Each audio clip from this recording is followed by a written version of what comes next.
Think about where you were 1 year ago. Same problems, same fears, same situations you told yourself you'd leave? If the answer is yes, this video is not a coincidence. There's a reason some people move through pain and come out different on the other side. And there's a reason others stay frozen, circling the same hurt for years. Friedrich Nietzsche spent his entire life trying to understand why, and what he found was not comforting. It was not gentle, but it was true. Today, 6 lessons from Nietzsche's philosophy. 6 ideas that most people only wish they had understood sooner. Stay until lesson 6. It might be the last push you've been waiting for. Lesson 1. Pain is not the enemy. Stagnation is. Nietzsche wrote one of history's most quoted lines. What does not kill me makes me stronger. But almost everyone misunderstands it. It is not a celebration of suffering. It is not telling you to endure quietly and carry on. It is telling you this. Every wound contains information. Every loss contains a lesson. Every collapse contains a blueprint for something stronger. Think about the hardest thing that has ever happened to you. The betrayal, the failure, the loss. At the time, it felt like destruction. But who did it make you? The strongest people alive are not the ones who avoided pain. They are the ones who refuse to let pain be the final word. The question Nietzsche asks is not, are you suffering? The question is, what are you doing with it? Lesson 2. The courage to leave. This one will make some of you uncomfortable. Some situations are not worth saving. Some people have already shown you everything you need to know. Some relationships ended long before anyone admitted it. And yet, you stay. Out of habit, out of hope, out of the fear that leaving means failing. Nietzsche believed something that most people are never taught. Leaving is not weakness. Sometimes, leaving is the most courageous act available to you. If something is slowly erasing your peace, leave. If someone is slowly draining who you are, leave. If a version of your life is keeping you from becoming who you're capable of being, leave. Staying in a place that diminishes you is not loyalty. It is not patience. It is not virtue. It is fear wearing a noble costume. You don't owe anyone an explanation for choosing yourself. Sometimes the most powerful thing you can say is nothing. Just leave quietly, with your dignity intact. Lesson 3. You taught them how to treat you. This is the lesson that tends to sting the most. Have you ever asked yourself, why does this person keep disrespecting me? Why do they always take me for granted? Why does this keep happening? Nietzsche's answer would cut right through the confusion, because you showed them it was acceptable, not through words, through action, through what you accepted, through what you tolerated and then accepted again. Every time you swallowed a disrespect to keep the peace, every time you moved your boundary because someone pushed against it, every time you accepted less than you knew you deserved, you sent a signal. And people, consciously or not, act on the signals we send. Boundaries do not push away the people who matter. They filter out the ones who only stayed because there were none. Respect begins as an internal standard. What you allow from others is a mirror of what you believe you deserve. Change the standard first. Everything else follows. Lesson 4. Solitude is not loneliness, it is power. We live in a world that is terrified of silence, constant noise, constant connection, constant validation from every direction, because silence means being alone with yourself. And that, for many people, is the most frightening place of all.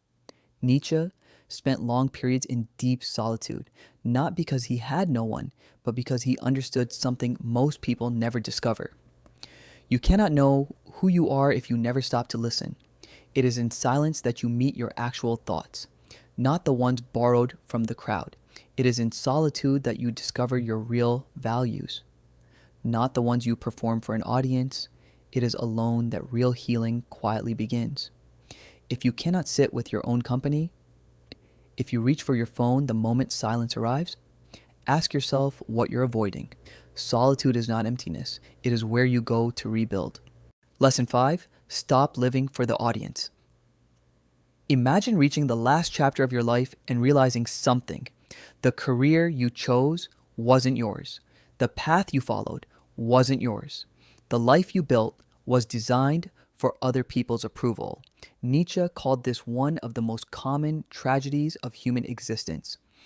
an entire life lived performing for an audience that was never paying attention. Think about the decisions you've made out of fear of judgment, the dream you abandoned because someone said it wasn't realistic, the version of yourself you hid because it didn't fit the expectations around you. Here is the uncomfortable truth. No matter what you choose, someone will criticize it. No matter who you become, someone will have a problem with it.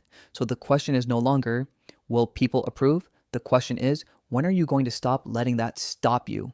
Freedom is not the absence of judgment. Freedom is the decision to stop needing permission to exist as yourself. Lesson 6. Become who you were always meant to be. Of everything Nietzsche ever wrote, these 3 words might be the most important. Become who you are. Simple, almost too simple, and yet one of the hardest things a human being can actually do. Because becoming yourself is not a discovery. It is not something hidden inside you, waiting to be found. It is something built through choices, through losses, through the moments you chose truth over comfort. Most people never do it, not because they aren't capable, but because becoming yourself requires something most people spend their lives avoiding: disappointing others, leaving what's familiar, starting over, sometimes from nothing, facing the person you've been hiding from. Here is what Nietzsche understood that no one else said as clearly. You are not who you were told you are. You are not the version of yourself shaped by fear. You are not the person who stayed quiet to keep others comfortable. You are the person you are capable of becoming. And every day you do not move toward that person is a day you betray yourself. That is the 9th betrayal, the most serious one, and the only one entirely within your power to stop. Summary: 6 lessons, 6 ideas that Nietzsche spent a lifetime refining, pain that transforms instead of just endures, the courage to leave what diminishes you, the boundaries that teach others how to treat you, the solitude that reveals who you actually are, the freedom that comes when you stop performing, and the lifelong work of becoming, truly becoming yourself. None of this is easy. Nietzsche never claimed it would be, but he did say this: the life that demands the most from you is almost always the one most worth living. So I'll leave you with one question, not 6, just one. What are you still tolerating that you already know needs to end? Sit with that. If this video opened something in you, drop a comment. Tell us which lesson hit closest to home. We read every single one. Subscribe to Booked Wisdom for weekly philosophy and psychology content, delivered the way a wise friend would, simply, honestly, and without the noise. See you in the next one.